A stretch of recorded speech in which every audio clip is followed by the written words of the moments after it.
Phoenix Rising by Michael Anastas.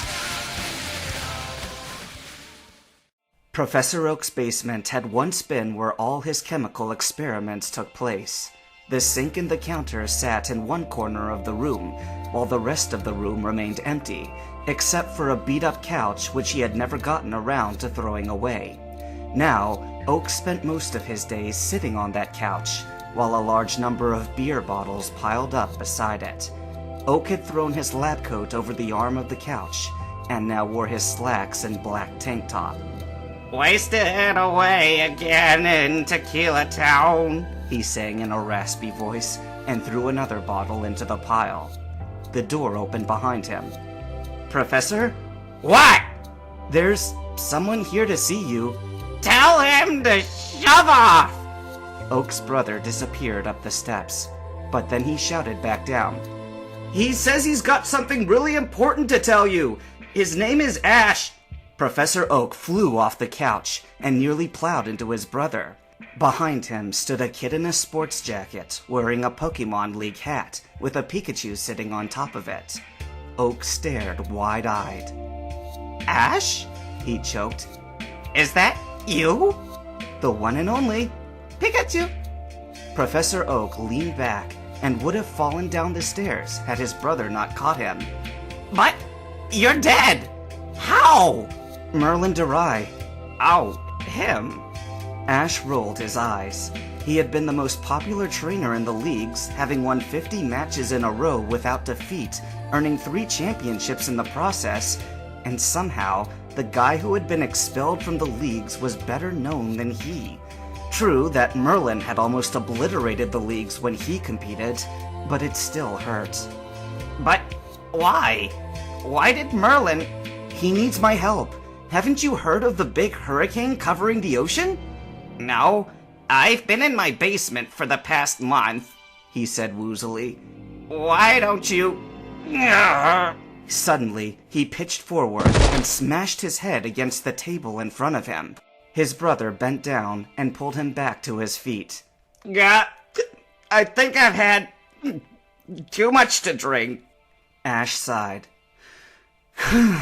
The great Professor Oak, reduced down to this. He turned around. "I'll be waiting outside." Sure enough, Ninetails was waiting for him on the steps. They were standing on the footbridge that overlooked Oak's aquatic habitat. Ninetails' front legs were crossed in front of her on the railing, much like a human would, as she overlooked a seal sitting on a rock, clapping for no apparent reason. "Oh, how this takes me back," she said to herself. "Running around, doing nothing really worthwhile, not having a care in the world."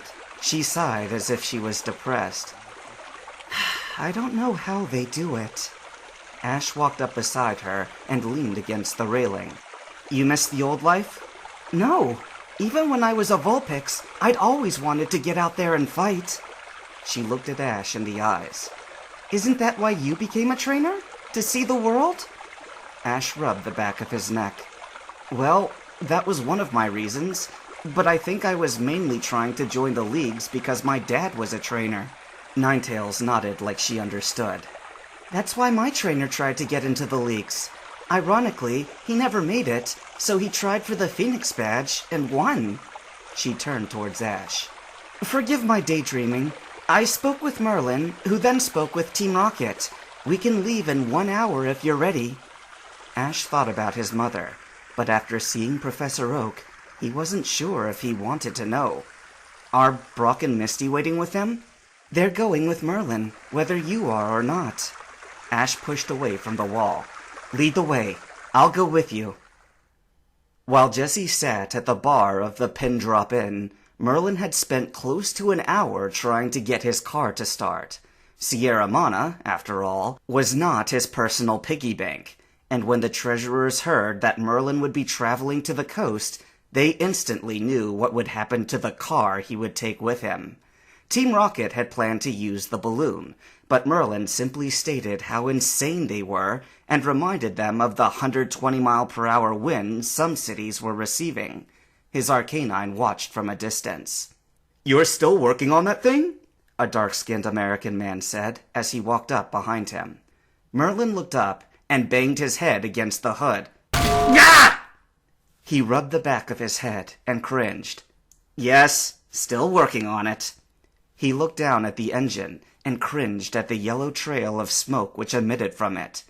This would be so much easier if it wasn't for the fact that the treasurers are a bunch of Scrooges. They think something could get so much as scratched, and they give us cheap crap to work with. He backed away from the car and kicked the bumper, which instantly fell to the ground. Lousy tightwads! Without warning, a Gengar materialized in the air between them, facing the black man. Master, Ash Ketchum and Ninetails are coming from the north, and Meowth from the east. From the information we have gained from them, Team Rocket isn't planning anything. Giovanni has remained silent over the issue, only talking to his Persian. I think it's safe to say that they are on our side after all. Thank you, and stop calling me Master. Yes, Master. The man put his left hand to his temple and shook it. It's Darius! Darius Taurus! I'm not Master Lurid. I hate being called that. Okay, Master. I will call you Darius from now on. You're serious this time? Yes, Master. Darius sighed and recalled Gengar into his Pokeball, just as Ninetails walked into the parking lot with Ash following behind. Pikachu had taken the usual place on his head. Ash Ketchum, allow me to introduce you to the Phoenix trainers. There's Merlin, whom you've already met. Then there's Darius and... She looked around the parking lot, which was vacant except for Merlin's mission vehicle. It's just the two of you? What happened to everyone else? They're waiting for us in Saffron, said Merlin. Like the smart people they were, they took the bus as far as it would go, rather than wait for me to start this... He kicked the place where the bumper had once been. Piece of crap! Having said those words, the passenger door fell to the ground. At the same time, the door to the Pin Drop Inn opened, and out stepped Misty and Brock, followed closely behind by Jessie. I still can't believe I'm doing this, muttered Jessie to herself. If you have something to say, why not share it with the rest of us? Said Merlin, with a harsh glare. We're in this together, remember? I don't know about Giovanni, but I would think having the entire continent destroyed would be bad for business. And if we don't find the problem soon, that's exactly what will happen. Jessie looked at the remnants of the car, and the rear bumper fell to the ground.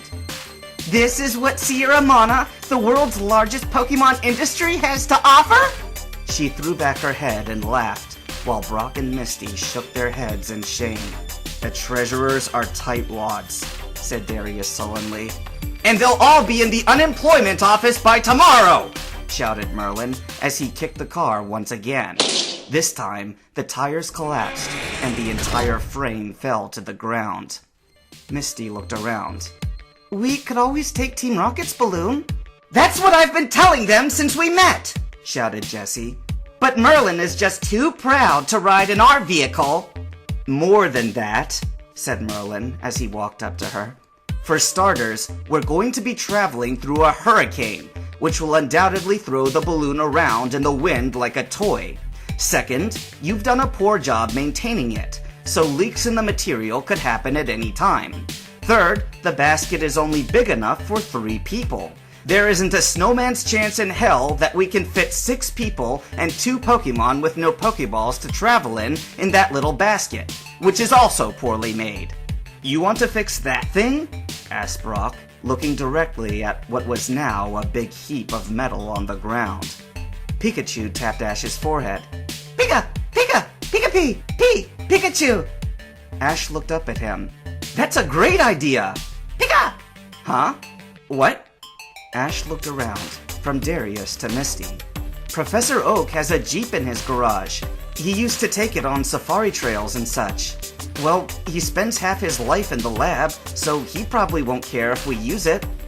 Merlin smiled. And you translated all of that? All of it. Merlin walked past Ash and patted him on the shoulder. Good work, dead man. Ash fell over. I'll be back with the Jeep and a tank of gas. Just don't die again, all right? Ash sat up and called back. Are you ever going to forget that I've died twice? I don't plan to! Ash stood up and rubbed the back of his head. He kept a straight face for 3 years, and he picks now to be humorous. Brock nodded. Well, he does have some rare material. It's not often that someone raises from the dead twice. Ninetails walked up between them. Twice? You mean you died before? Brock stopped suddenly. Hey, you're the Ninetails that was with that beautiful lady not too long ago. Ninetails looked at him skeptically. Brock went down on his knees before her. Please, I am risking all my pride as a Pokemon trainer right now in asking you this. Could you put in a good word for me? Ninetails went down on all fours and stared at him eye to eye. You want me to tell her that I think you're hot stuff? Brock's cheeks turned red. Well, yeah. Now give me a good reason why I shouldn't fire spin you for saying that. Brock swallowed hard and backed away. Oh, you can just forget I asked that, okay? Yeah, right.